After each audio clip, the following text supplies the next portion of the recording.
Thank you for joining us. Welcome to the Spanglish World Network on Zingo TV channel 250. Please remember to download the Zingo TV app at the respective app stores for iOS and Android devices. While you download, make sure you rate and leave a comment. Both apps are absolutely free. Zingo TV is available on Google Chromecast, Amazon Fire, Fire TV sticks, Roku sticks, and also on all smart TVs 2016 forward. Now on NLL Lacrosse Talk, our co-host Gary Groob and our very special guest Reilly O'Connor, a forward with the Albany Firewolves of the National Lacrosse League. Welcome to the program, Reilly. Awesome. Thank you guys for having me. I'm excited to be here. It's a pleasure to have you on here, and we always begin with the most basic question we could ask a lacrosse player or anybody involved in lacrosse. How did you end up picking up the stick? That's a good question. I think for me, come from a sport family. I think the biggest thing was just when I was, a young age, I just picked it up and started playing. My dad kind of got me into it. I played hockey every winter and lacrosse every summer. So I think I was age 4 when I started. So once I picked it up, I haven't put it down. So started from a young age, and the passion still burns. That's for sure today. Yeah, right now you're not playing, but you're coaching. We'll get in deeper into everything, but first of all, good luck in that Pee Wee tournament. Thank you. Yeah, thank you. It's doing a lot of coaching. I coach different ages, but the Pee Wees, 12s and 13-year-old, they're one of the funner groups I coach. So I'm really excited. They're right on that cusp, right, where it gets real, where their bodies Yes, start catching up to their desire and their ability, and and it enhances their ability. 100%. And I think they're at the age, like you said, where they really are coachable and they're grasping things, and you can see them processing. But they're still, kind of innocent in a sense, where they're not, those teenagers where they've got other distractions. So Yeah, it's a fun age, that's for sure. So yeah, it's a good group. absolutely. It is. They still have a little bit of that independence, not so much reliance on the people of their age around them. 100%. Which makes it easier for you, right? You're not competing with people who don't understand or are not interested in actually playing lacrosse. So you've got their undivided attention, as undivided as it's going to be. Gary, it's fun having a player of the National Lacrosse League on. I'm sure you have a million questions you want to ask. Well, yeah. I actually want to start a little bit further back with junior. You did your junior career in Whitby, yeah? Yes. Yeah. So with the Warriors, you had a great career over there. 2 Minto Cups. Uh, those teams must have been just absolutely incredible. Yeah, those are honestly the fondest memories in the sport I have. And the cool thing about like those Whitby teams, my junior career was we grew up playing with each other our whole lives, right? So yeah, some great players, some great teams, but my best friends, right? And it's always so much sweeter. I think winning kind of amplified things, but doing it with your best friends was pretty surreal, right? Ryan Keenan, Dan Littner, Mark Matthews, Shane Jackson, John LaFontaine, Chad Tutton. The list goes on and on and on. Obviously, with names like that, it was no surprise we won. And Derek Keenan and behind the bench. So, yeah, those are honestly the best memories I have. Now you went to high school with at Hill Academy, right? Which Yes. now as an alumni, you're also as an assistant coach. Is it still assistant coach or? I've actually progressed. I'm the head coach Oh, now. awesome. Yeah. So, but again, we're kind of I don't, there's not really titles in that. We just have a lot of really great coaches at the school. Luke Mhm. Magnan, obviously Brody Merrill, Jeff Teat, Clark Peterson, Riley Thompson, Chris Wellman. Like the list goes on and on. Absolutely. There's so many. It's a special place and a lot of fantastic coaches there. A lot of Tell us, alumni. hang on, Gary. Expand on the Hill Academy. Where is it? So we just moved. So when I went to the school, it was in Vaughan, and funny story. Like I actually practiced in the outfield of our baseball diamond at the school. Mhm. And now 2 years ago, we moved up to Caledon, so just outside Orangeville, and just amazing facilities, right? We've got our own turf field, and it's a pretty special place. So I'm up kind of in the Orangeville way right now. Yeah, I know the area. I spent a lot of time in Alliston and some places out that way. We had a trailer out that way. It's a beautiful part of the country. So it's in Orangeville now, which is a pretty hotbed for lacrosse. Yes. Yeah. And it's funny, like I'm coaching the junior A team in Toronto on the beaches. And we've got so many talented kids at the school. And a lot of them are from Orangeville. So now I coach them during the year. And then, on the weeknights, weekends, junior A lacrosse happening, coaching against them, especially those Orangeville boys. So there's definitely a fun rivalry there that's brewing. Back in the day, I did the play-by-play of the provincial junior A team that you're coaching, the Beaches. Okay. Yeah. Oh wow, That was back. Okay, yeah, wow, That's that's long time ago. Yeah. Yeah. We've already reminisced a few memories with some former players who thought it was funny if they could hit the announcer with the ball. We actually got an apology from Paul St. John for being too accurate. Anyway, sorry, Gary. I didn't mean to No, not at derail you, all. but it's important that people understand where this is. Not everyone knows where it is. So this academy is in Orangeville. Go ahead, Gary. It's and it moved from Vaughan, so it just moved to, I guess, Mhm. west It's huge and now. north. It's sort of like 137 acres or something like that. It's massive. Yeah. Oh yeah. Yeah. A lot of land. It's just beautiful. Kind of secluded, right? It's nice that it's not even 10 minutes from town like Orangeville, right? Right. And there's lots going on there, but it's in its little own oasis kind of. So it's kind of nice. Well, tell us a little bit about the school itself. Like it's obviously top-notch academic and top-notch sports, but just in general, just an overview of the school itself. Yeah, so like in Quebec, it's a place for dedicated student athletes. So we've got about 80 lacrosse players at the school, starting all the way in grade 7 and then going up through that postgraduate year, so that year after grade 12. Mhm. And it's just really for kids who want to take their game to the next level. um, and want to play at the highest level, want to be surrounded by like-minded kids in an environment where they're going to be pushed, and it's really competitive, kind of in a good way. So every year there's about 25-ish kids that graduate and move on. Um, I would venture to say 20 of them go to Division 1 schools in the States. One or two go to a Division 2 or Division 3 school, which are some great options, and then one or two stay local in Canada, which obviously we all know there's some amazing institutions in Canada. So Mhm. it's pretty neat to see, their accomplishments and kind of where they go off to. And the biggest thing is just we want to make sure that they're prepared when they get to hopefully the school of their dreams. So Mhm. the school is just all built off the people, right? From the students to the coaches to the principal, like all of that stuff. It's a pretty unique and special place. You went to a little university in the U.S. Maybe some people have heard of it. Yeah.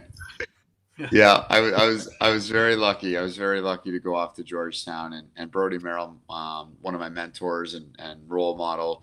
He again, I owe everything to him. It wouldn't have been possible without him. I think he left a pretty good legacy there, and obviously his word carried some weight. So he connected me and kind of set me up to become a Hoya, and I'm forever grateful for that. And I love my time down in Washington D.C. Yeah, expand a little bit on your experience in college, because you're talking about the kids that are moving on to places like that. How does it relate for you, and advice for the for the young players that have the opportunity to go to university? How do you express to them what were the benefits, that make it a good idea for them to go, whether it be here, there's great schools here, like you said, but to go to the US, to go to a new country, a really new experience.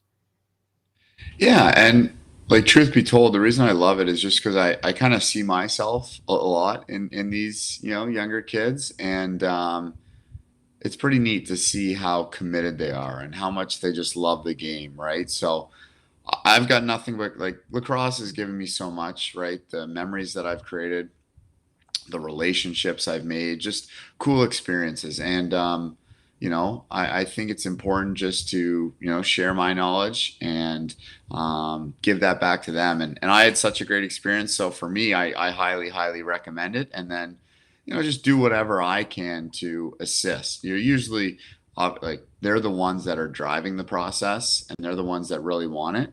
So, myself and some of our other coaches and staff members are just there to, guide, support, help them navigate through it all because it is a lot, right? It is a big decision. There is a lot of factors. And yeah, I think that's really, at least I look at my role in this process.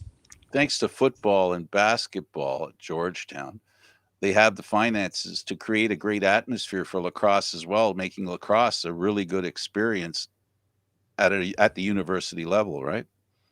100%, 100%. And, I'm lucky for the opportunity that I had, that's for sure. And then that's another cool, neat thing, right? Like, Georgetown basketball is pretty, well known, and it, like, went to a handful of games every year, right? And that was pretty cool, just for school spirit. And I love basketball too, right? Right. And another, maybe, funny side story. I was actually, part of the chain gang for the football team. So, like, I got paid. They gave me a couple. At halftime, they'd feed us a bunch of pizzas, and but it was really fun. So there was four of us every. They played Saturday mornings.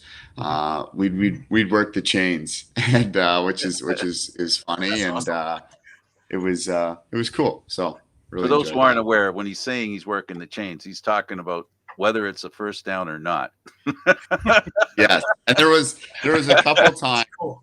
There wasn't too many. There was a couple times where it was like, that fourth and inches kind of thing, and Absolutely. you got to run on the field, and you're holding the chains, and And you're network trying, television, don't want to embarrass yourself.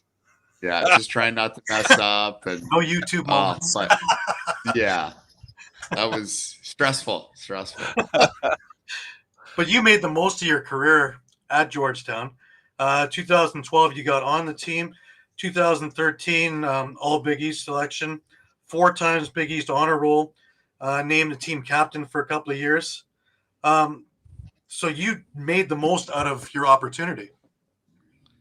Yeah, I mean, I think I was lucky, right? I think I was really lucky. Georgetown's a great program, and it's on the rise to this day, right? And I think I was lucky to have great teammates, coaches who believed in me, really believed in me, gave me the opportunity to play and the ball in my stick, right? And things like that. But then, teammates that kind of made me look good, I think. So, yeah, it's a great program, right? Structure. And then, like always, right? It's your teammates who make it happen. So, I absolutely love my time there. Talk about some of the coaches that you had there. So Scott, Dave Urich, Big U, Coach Urich, he's the one who recruited me. He coached Brody. He coached the program for, geez, a long time, right? And Scott Urich was there, his son, the offensive coordinator, who I worked closely with, who was just awesome. After my freshman year, they moved on. Coach Kevin Warren came in. He was the D coordinator at Maryland, so he got his chance to be a head coach, and can't say enough good things about him. And then Coach Matt Rakowski, who's now the offensive coordinator at Delaware, he was the offensive coordinator. So him and I became, and still are to this day, really close. So those are some of the guys that, just believed in me and gave me just a great opportunity and, coached me up in life and in lacrosse. So those are the guys I owe a lot to. Now, you've been successful both in field and in box. Which do you prefer? I feel like most Canadians would have this answer, but, like, nothing against the field game, but it's not even close for me. It's box.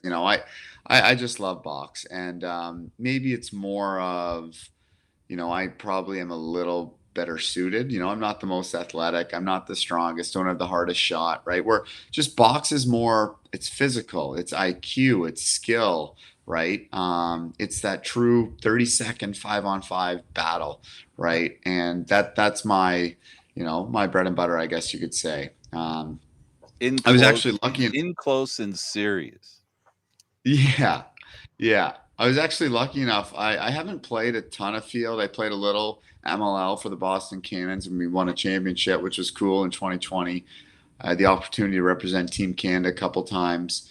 I actually, I'm losing track of time, but 2 weeks ago, I tried out in the PLL. I tried out for the Atlas, and just a really, it didn't work out, but a really, really great experience, right? And it's ultra competitive, right? And I think it's great to see the NLL, we're growing, adding Vegas next year, over 15 teams now, where the PLL, I think they're at 7. And it's just, there's so many good lacrosse players in the world.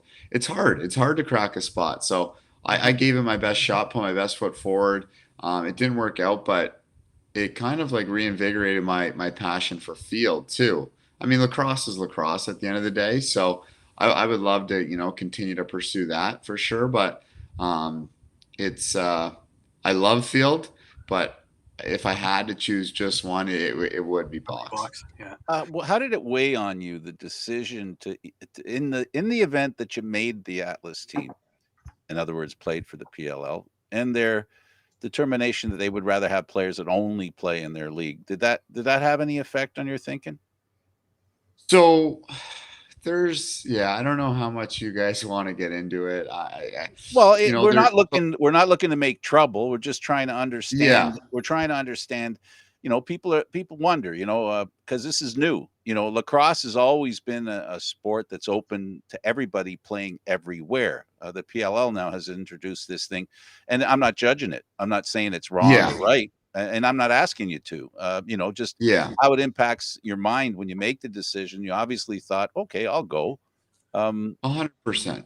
And there's so many moving parts, and there's so much going on, right? So, my main priority, there's life outside of the pro game too. I wish I could, and one day I hope to see the future where one day, not kids, right? Adult, like men can play professional lacrosse for a living, right? And they don't need to have a real an outside, right? And they can still, be with their family, right? Much like the NHL, for example, right? So, anyways, what I'm getting at, in a perfect world, it could be NLL, maybe PLL, and that's kind of it, right? That's your livelihood. But now, I'm coaching a junior A team. I'm working at the Hill Academy. I've got, a family, like all these things that you got to manage your time, right? And that. So in a perfect world, right, I was hoping, I'd play in the PLL.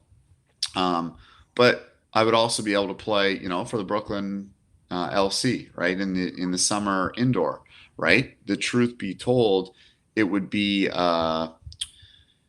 I don't like a lesser commitment, probably, the required gameplay to be eligible to play in the playoffs. And then kind of when the playoffs came around, kind of try to ramp it up.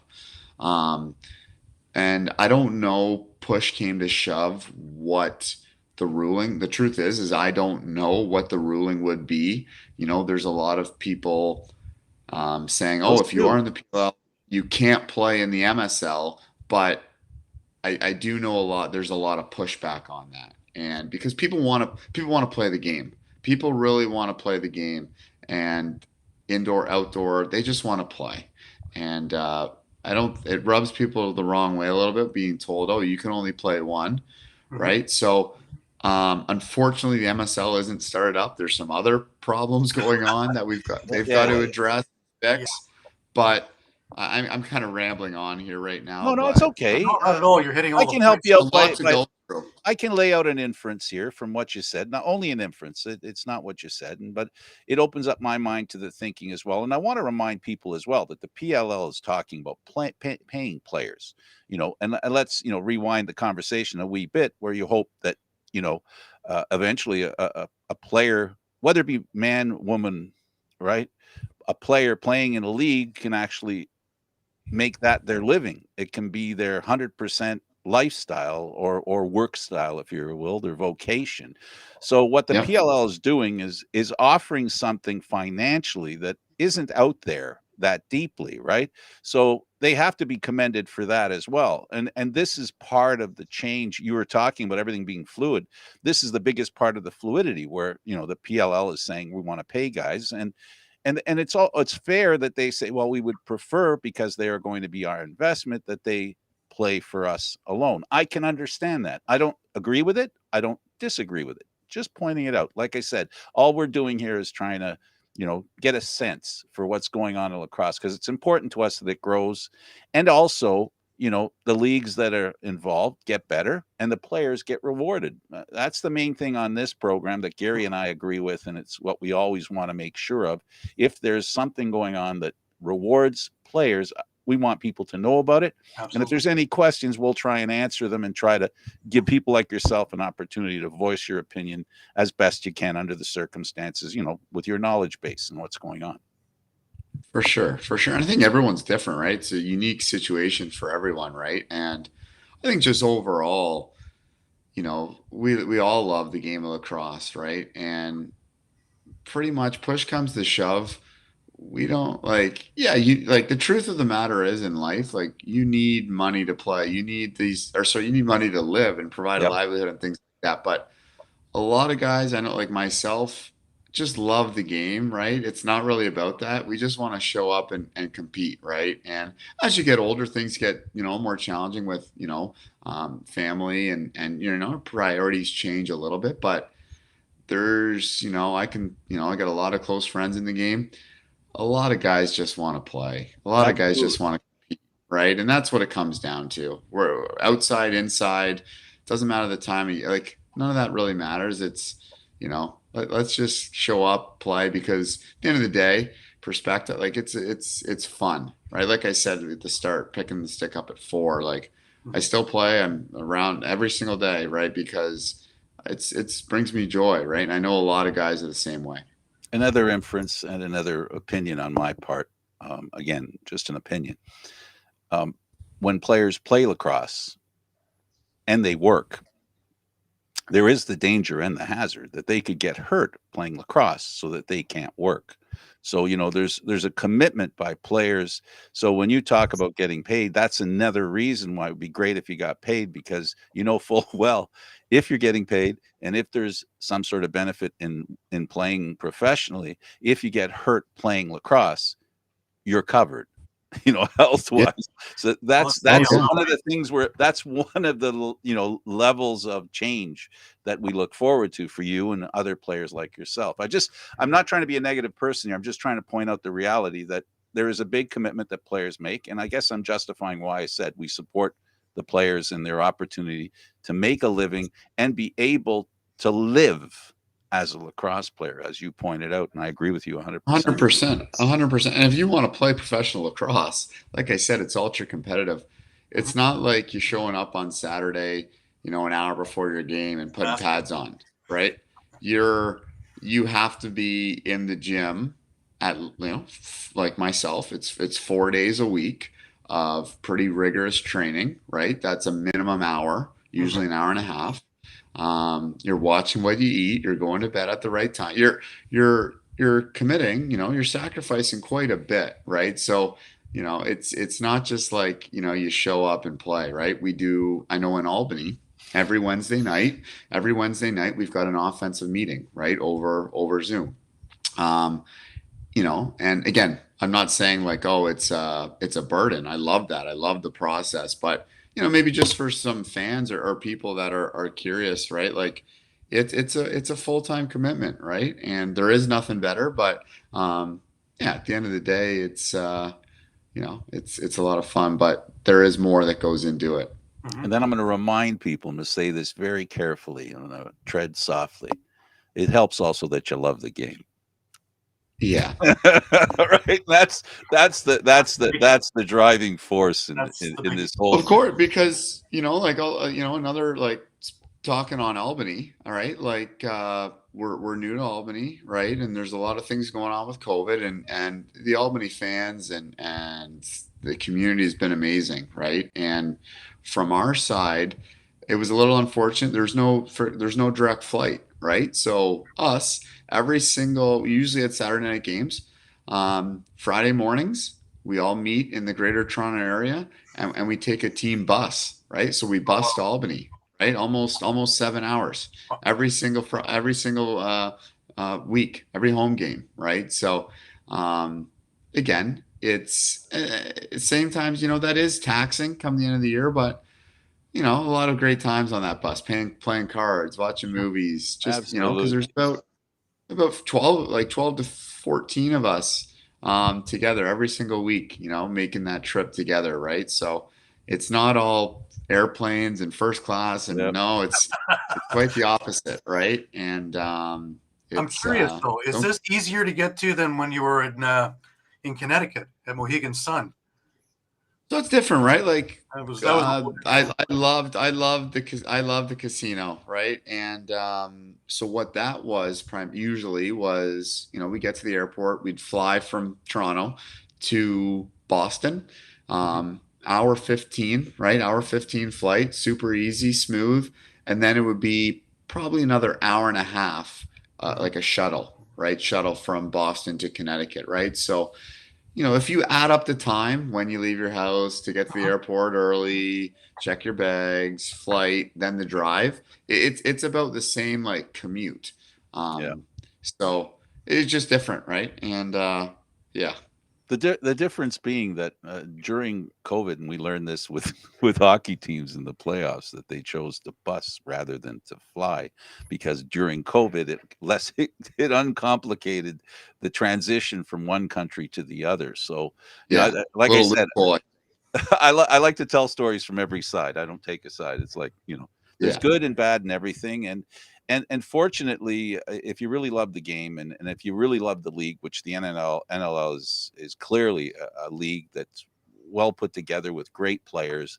It's organized in a manner that it's trending on growth, which is great for the players and it's great for the league. It's great for lacrosse. And it's great for every kid that picks up the stick and gets to emulate such players as yourself. Now with the Firewolves, we actually had your owner on a couple of weeks ago. We had Oliver Marty on, and it was fun talking with him. That kind of energy has to just trickle right down into the team. Like he was terrific, and being a former player, I guess you have that kind of understanding too, that you don't have to have somebody who's just business. He understands all the inner workings and what it takes from you guys to get through it. yeah, and I think like Oliver's a great example of like the sport's in good hands, right? He's committing a lot. He's Right. all in. Um, right? And when you've got people like that around, it's only good, right? It's only good for the game where he's going to help grow it. He's going to help, right? He's the driving force that brought us to Albany, Mm-hmm. right? And he's working in the community, right? And growing the grassroots. And yeah, the passion he has, I think all that I can say is, I'm lucky to be a part of it, but it's just good for the game, right? Like we need more people like that, right? And yeah, it's awesome. Well, the former commissioner made sure that there was a clear understanding that profit is good for everybody and it should be good for everybody. So we're here. We're very supportive of the National Lacrosse League, and I was taken back. And Gary always reminded me that probably the NLL is the only league that expanded during the pandemic. So that's pretty amazing stuff, right? That's totally amazing. So what you're saying, it's based and rooted in fact, and it's out there. You can, all you have to do is look at the league and how it was before the pandemic and how it is, post pandemic. So good things lie ahead. Yeah, I think the growth is good for sure. Now I want to talk a bit about the team itself. from New England moving over to Albany, you lost a couple of big pieces. You lost Callum Crawford. You lost Stephane LeBlanc. Did your role increase losing those guys? Yeah, I think so. And I don't like to call myself old, but I've been a part of the team, the organization for a while now. And I think the biggest thing for me is, especially losing those guys, right? It's just like leadership, right? And being more of a veteran, calming presence. And I really tried to take that on. Um, and what that looked like for me was just like Brett Manny is our captain, and I just can't say enough good things about Brett. He's one of, if not the best leader I've ever been around in sport, in life. Mhm. Right. So I'll be honest, like he's still kind of like mentoring me and I'm still learning from him, but just trying to support him in any way I can. Right. And make sure we're all on the same page and other guys are buying in and believing. And yeah, I think that was the biggest thing for me. It was just more of a key kind of leadership role and, just supporting the coaching staff and also Brett Manny. Right. Now the team itself, it was on the verge of doing something really, really great. A little inconsistent to start with, but coming down the stretch, I really thought you had a chance to to beat Buffalo in the playoffs. But you Yeah. started with Joe Reseteras, Colton Watkinson, Andrew Q, Jacob, yourself, Tanner Thompson, who I watched in junior also. Um, Really, really poised to do something good in the future. And of course, with Doug Jamieson in net, a much sleeker Doug Jamieson in net, but the lacrosse IQ behind him is huge.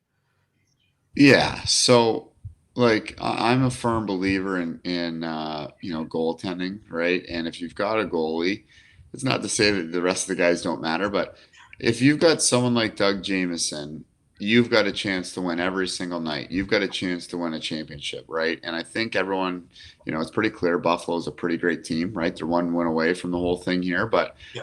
we were 2-2 at halftime, right? And Mhm. right there, right? And I think the score was closer than it looked because they got a couple empty netters late, but we Yeah. were right in that game. And Doug Jamieson is, in my mind, one of the most valuable players in the NLL, and we're just lucky to have him because he's a competitor and he's a winner. He's won at every level he's played at, and he kind of put us on his back and carried us, right? Um, and then you mentioned him too, right? Joe Reseteras, Mhm. right? An MVP candidate, right? Over 100 points, leading the league in goals. Pretty special year from Joe. But I think what stands out to me about him, yeah, he's ultra talented, but just one of the best teammates I've ever had. Mhm. And love playing with him, right? Unselfish, Right. and just a great, great human being. So it was a fun year. It was a really fun year. It also gave a chance for Andrew Q to spread his wings because he started a couple of years back, and then of course COVID stopped all that. But I had another one I had watched from junior, and he was spectacular. Yeah, he's a special player and he's still young. He's got so much ahead of him, right? And I think the one thing with him is just how he can shoot a ball. You can't those are hard to find. You can't really teach that in a sense. I'm jealous of the guy because the power, the accuracy, the deception, Mhm. right? He's just a pure goal scorer. And those don't fall, those you don't find those too often, right? So Andrew and again him and I are kind of super tight off the floor, which makes it even more fun, but Mhm. um, a pure goal scorer. It's amazing how little, we talk about this all the time because I do various sports shows, and it always comes down to the same thing: the difference between one team and another at the professional level is so fine, and not to make excuses for your team or teams that don't win, and not demean the fact that teams win championships, but the difference is so small, and it's magnified in the time, in a season, it's magnified in a game. So, when you consider where everybody ends up, there's really not that much difference. And a clutch save, like you talked about, why goaltenders are important. It's not about stopping every ball. It's about stopping the right balls, right, at the right time. So that's what makes goalies great. 100%, right? And as a coach, right, and coaching like especially the junior A level where it's ultra competitive and they're so tight, and it's NLL is the same way with the parity in the league. You really, those small plays are amplified, right? And like you said, the timing is big, right? It's usually not how many, it's when. And yeah, Doug's the real deal, that's for sure. How's the confidence when you talk to your young players as an experienced player? You're a captain twice, you're a coach now, in understanding, defeat is not the end of the world, in how you can use defeat as an advantage. I mean, it's easy to celebrate winning, right? It's about turning, losing a game, no matter how close or how far, into winning. How do you get in young players' heads, 13-year-olds, to help them understand that it's not the end of the world if they lose, and it really doesn't take much to change that? Yeah, and I'm gonna be honest with you, like I really struggle with that, right? And I did, for example, I got a junior A game last night. Um, we played Mimico Mountaineers and we lost a tight one, right? And it's still eating away at me if I'm being honest, right? And it wasn't as easy to fall asleep last night, right? And I think you need a little bit of that, right? And it's got to be genuine and real, but I think you need a little bit of like you're not going to accept losing, right? You got to be a competitor and it's got to fuel you, right? But at the same breath, like I said, I need to take my own words into account here. I think you got to have perspective, right? And you need to have some, I mean, this is way different for 13-year-olds, but the higher levels, you got to have some outlets, right? And whether that's, family, relationships, right? Maybe it's playing an instrument. I don't know what that looks like, write a book, for some, but I think perspective is such a huge thing, right? At the end of the day, it is just a game.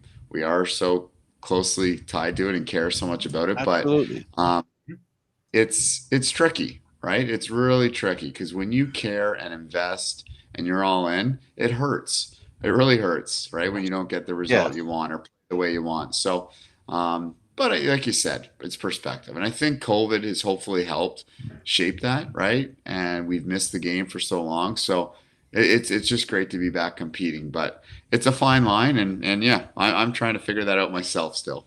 I'm going to give a version of what I think you said, a part of it at least anyway, if not all, but it's like counting to 10. You got to count to 10.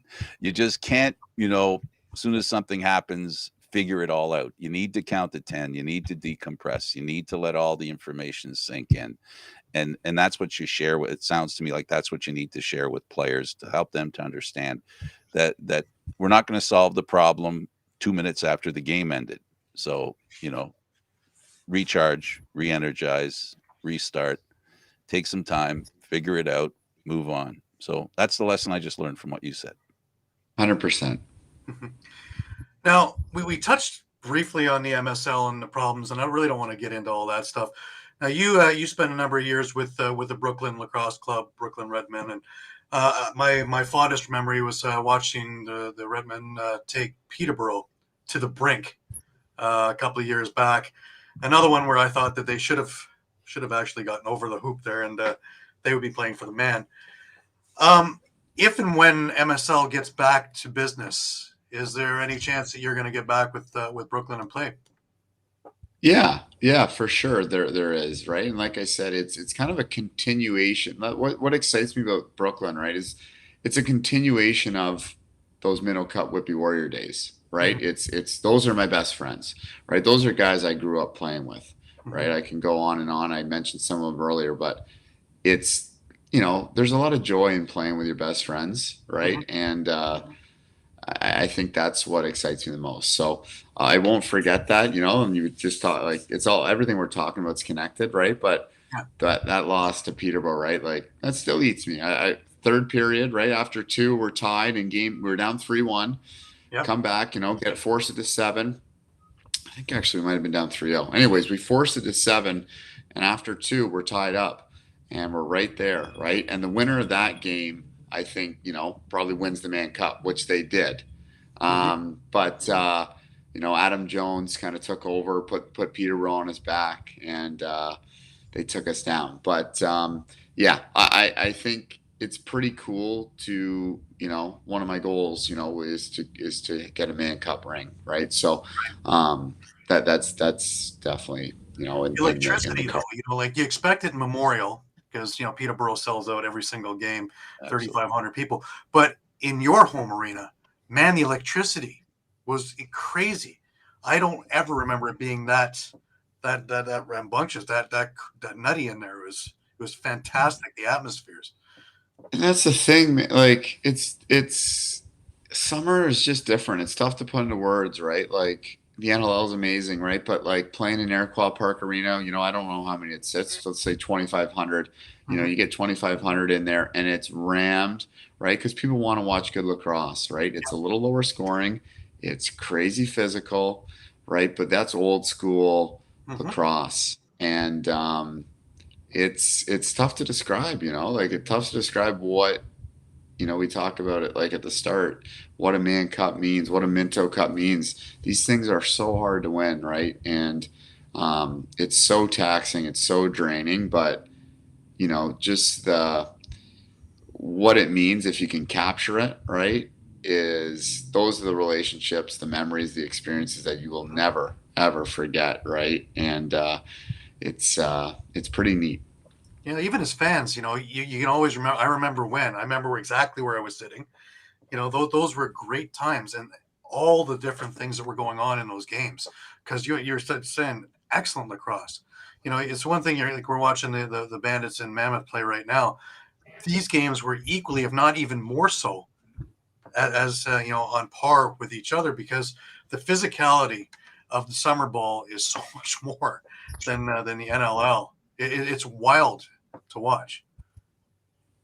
100%. It's like it's field the ball. Like, they're all the same game, but there's subtleties, right? In the summer game, I think the refs let a little more go, right? Mhm. So it's a physical, like on it's a war. It's a war out there, and it's a grind, but it's pretty fun to be a part of. At times, it's not fun because you're beat up like crazy, but it's uh, it's fun to watch. I think it's a Canadian thing. Yes. I Absolutely. think. I'm not sure. I don't think there's too many. I don't think there's too many Americans that are itching to get down and get the crap beaten out of them all summer. Well, They'll we're stick to taught. the field game. We're emphasizing the reason why you like box better than field because there's a lot more room to, let's say, share the field in field lacrosse than there is in the box. Yeah, There's less 100%. sharing in box lacrosse. You also the techniques that you learn, in box lacrosse. While they're not wasted in field lacrosse, there's still, because when you get in and around the net and in close, your field experience, and I know that we've heard from coaches and other people who are involved in field lacrosse, that a lot of the American kids like playing box lacrosse because it adds a little bit more to their game for field lacrosse. Yeah, there's so much transition, right? And they help each other, right? I'll be the first to say your field game helps your box helps your field. I would say it's a lot easier to go from box to field, which is why you're seeing Canadians go to the NCAA, go into the PLL, right? Where it's not as easy to go from field to box, right? I can count on one hand, right? Tom Schreiber, Casey Powell.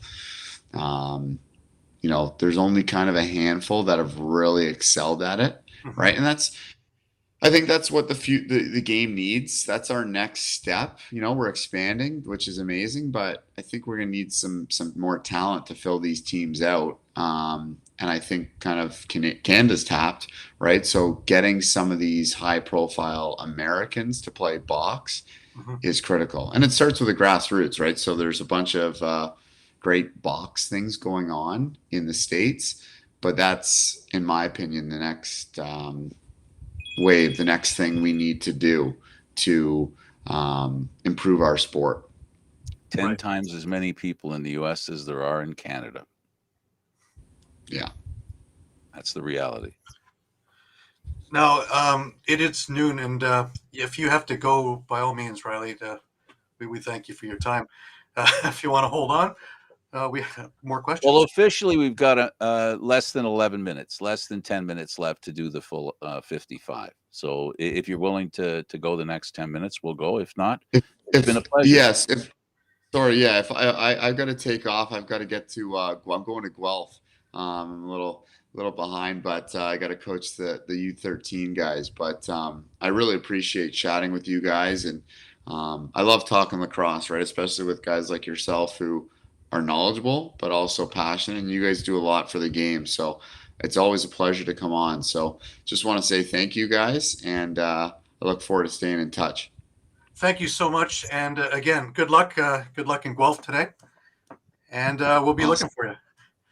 Awesome. Okay, take care, guys. Take care. All right. Thank you, Reilly. That's Reilly O'Connor, forward with the Albany Firewolves. And he also is a coach of a junior A team that's in a tournament right now, and they're hoping to win. And he needs to go because he needs, as we just finished discussing, every little bit helps. Take care. All right. Well, we got 10 minutes left, Gary. You want to summarize what we talked about there? Or, we heard, a willingness to talk about the PLL and their, determination to minimize the playing time of players outside of the PLL.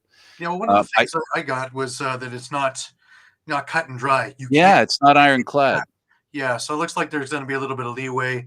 If so maybe it's the Man Cup isn't in as much jeopardy as everybody, was crying wolf about. Well, thank goodness. Yes, absolutely. Because in this case, crying Albany Firewolves. So in this case, Albany Firewolves. Yes. Yeah, that's what we heard from him, and we heard it honestly. And our intention here on the program is not to put people who are on the show, on the spot. I know there are a lot of people who know that if you did that, you'd have more viewers and you'd get more publicity. And but we're here. Well, I'm glad that he understands that we're here to promote the game and promoting the game. The PLL is promoting the game by paying the players. That's an important factor, and they're well within their rights to ask.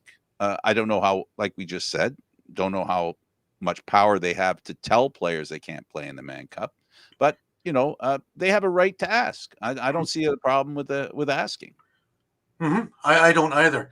I'm going to be curious to see how that Champions tournament in February runs because it deals directly with the summer. The playoff structure is the top 7 of the 8 teams make the playoffs, but for the Champions tournament, the top 4 teams make the tournament.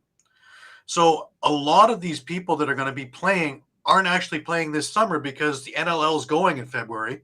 Right. They're not going to interfere with the NLL itself. So guys who are in the player pool will be used in this tournament. Now, also, what's going to be interesting about this PLL tournament is going to be really the first time that we're going to see what Lacrosse 6 looks like, which is what they want to use in the Olympics. So you're going to have a form of box on field. Well, explain. Okay, it's on the field. Go ahead. Explain some of the differences and how it may look in the Olympics. It's a little bit of a smaller field than what we're used to seeing in field lacrosse, but also you're only having 6 guys on the field per side, a goalie and five men, as opposed to the 11 or 12 that you have for the regular field game, soccer style. So you're also going to have quicker shot clocks. It has an awful lot of the box nuance to it. It's going to make it a quicker game, and it should be able to grab the attention of the world is what they need for the Olympics, right? Oh, it definitely will. Every time something new pops up on the screen, everybody stops to check it out. And that's why it's important that they really get their stuff together to make sure the game looks and is played as well as it can be, because that first instant, that first impression is going to be really important. Absolutely. The good thing is that if they're doing it now, they have 5 years by the time this runs in February before the Olympics happen that they're going to be in.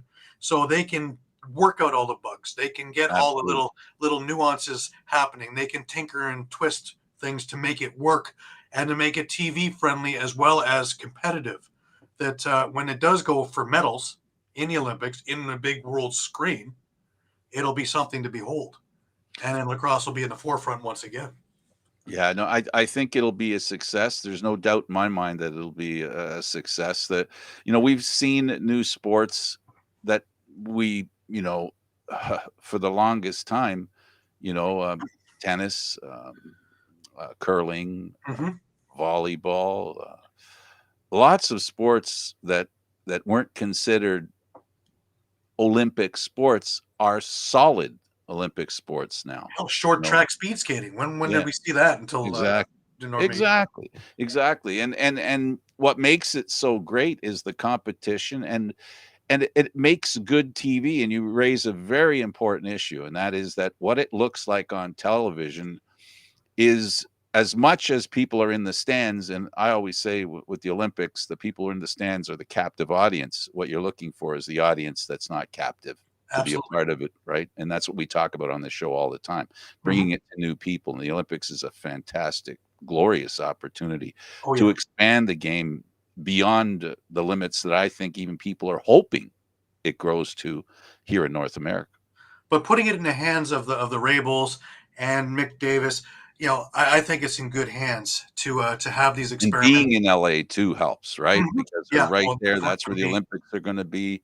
yeah. They'll have a real grasp of what the fields are going to look like. They'll have a real grasp of what, in contact with the people that do the television, because Hmm. LA's pretty.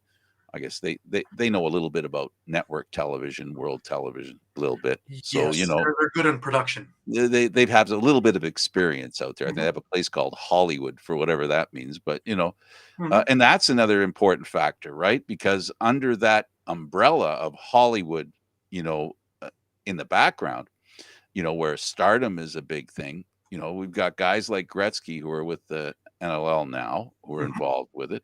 We have lots of players that, the Tavares factor, all these different players who have a bit of an international name, and who's not going to want to go, Gary, to LA, right? You know what I mean? So the people that are available to go, who Hmm. are requested to go, it's going to be hard for them to say no, because even important people love to rub elbows with important people. So Absolutely. the profile level the Olympics is going to bring, and I'm adding the fact that it's in LA, is very important and beneficial for lacrosse. Well, we've been talking about the ground floor thing with TSN and ESPN, both PLL and NLL, but this is on steroid. Now you're talking about the world stage on every network, everywhere, in every part of the world, and lacrosse is going to be front and center on this. Yeah, So and yes, every you want to have. every la- every lacrosse league is going to benefit from it. Mhm. Every lacrosse league.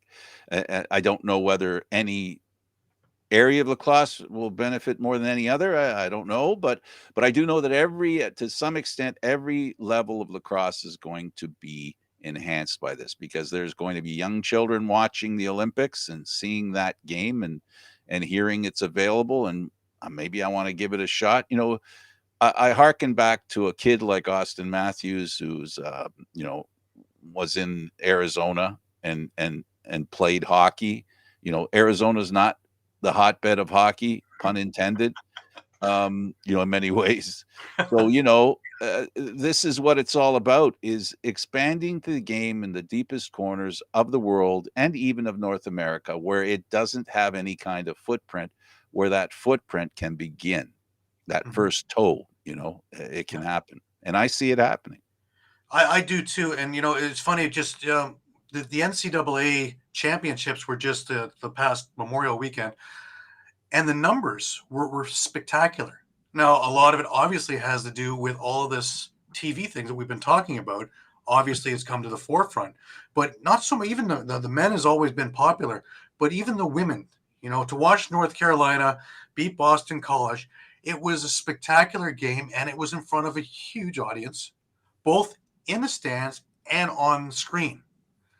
So obviously the message is getting out. Now to build this over the next couple of years, tinker and toy with it, get all, like you're talking about, having Hollywood involved with it, get all the angles right, get all the other things, have 5 years to get all these things worked out correctly, so that when, it's game day, it's the Olympics. Now we have our best foot forward with all the right people in the right places, the right producers, the right players, and away we go. I think it's going to be spectacular.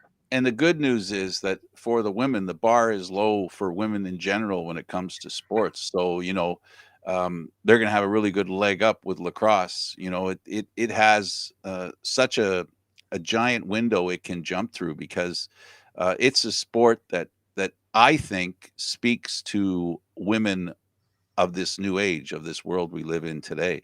It satisfies some of the desire of women to make change, to play different. It's why hockey's so popular in Canada for women. It's counterintuitive to male chauvinists that lacrosse is a women's sport. Even with a couple of our former guests of Amber Hill and Michelle Boyer, having those two at the helm, Michelle especially with being chairperson of World Lacrosse, and having their experience, their knowledge, their enthusiasm behind this, I think it's in terrific shape to do great things. And I think we're just on the ground floor of seeing an absolute explosion of greatness about to happen. We'll leave it there, Gary, with you having the last word. He's Gary Groob. Thank you, Gary. Thank you very much, Frank. It's always a pleasure talking lacrosse any time of the day. Our guest today was Reilly O'Connor, forward for the Albany Firewolves. Thanks to him for being here as well. He had to go to be a coach. I'm Candid Frank Stanisci. Thank you for watching NLL Lacrosse Talk, seen live Thursdays at 4 p.m. Today, a special 11 o'clock on Friday version. This show can also be heard on the Spanglish World Radio Network. For Lacrosse Talk, NLL Lacrosse Talk, news, entertainment, and other sports programming we offer, please check out SpanglishWorld.ca. Spanglish World. Watch it, hear it, read it, download it, and live it. Thanks for watching, everybody. See you next Thursday. Pick up a stick.